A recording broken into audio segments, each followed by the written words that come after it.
Suasana berdesak-desakan ini bukanlah untuk mengambil pembagian sembako gratis atau dana bantuan langsung tunai BLT.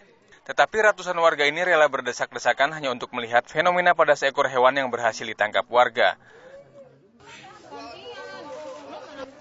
Hewan ini memiliki fenomena aneh, yaitu berkepala anjing tetapi berbadan babi. Hewan ini ditemukan oleh warga di lokasi taman pemakaman menjelang malam hari.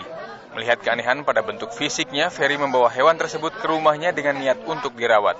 Mau mahalibinnya ada binatang ini gitu, saya juga bingung gitu, apa kok binatang satu tubuh dua bentuk gitu, antara anjing sama babi gitu.